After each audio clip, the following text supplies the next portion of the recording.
என்னோட கதையை கேட்டா, ஐயோ இந்த இன்சிடென்ட்னாலயா உனக்கு கடவுள் நம்பிக்கை வந்துச்சு அப்படின்னு நீங்களே சிரிப்பீங்க. என் பொண்ணு பிறந்து ஒரு 2 மாசம் இருக்கும். அப்போ நான் நைட்டெல்லாம் அவளுக்கு ஃபீட் பண்ணிட்டு இருப்பேன் அப்படின்றதுனால சரியான தூக்கம் இருக்காது. ஒரு நாள் நைட்டு என்னோட ரூம்ல இருந்து நான் கிச்சனுக்கு போயிட்டு இருக்கப்போ எங்க வீட்டு ஹாலில் கும்முன்னு மல்லிகைப்பூ வாசனை.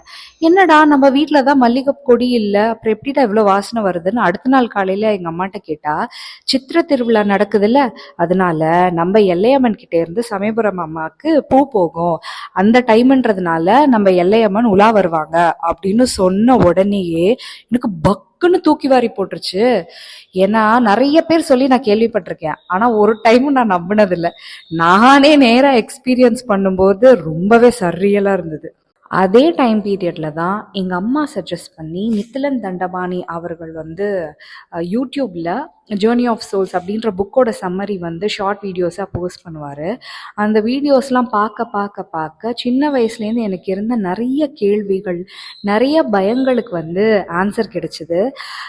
அதுதான் நான் இந்த பாத்வேக்குள்ளே என்டர் ஆகிறதுக்கு ஒரு ஸ்பார்க் கொடுத்துச்சு அப்படின்னே கூட சொல்லலாம். 3 வருஷத்துக்கு முன்னாடி நீங்கள் என்கிட்ட வந்து கடவுள் அப்படின்ற ஒரு டாபிக் எடுத்திருந்தா, இந்த உலகத்துக்கு அறிவியல் தான் தேவை, ஆன்மீகம் தேவையில்லை அப்படின்னு தான் நானும் ஆர்கியூ பண்ணியிருப்பேன். ஒரு விஷயத்தை பற்றி தெரியாமல், புரிஞ்சுக்காம, படிக்காமல் எவ்வளோ முட்டாள்தனமாக பேசிகிட்டு இருந்திருக்கேன்னு இப்போ நினச்சி பார்க்கும்போது சிரிப்பு தான் வருது.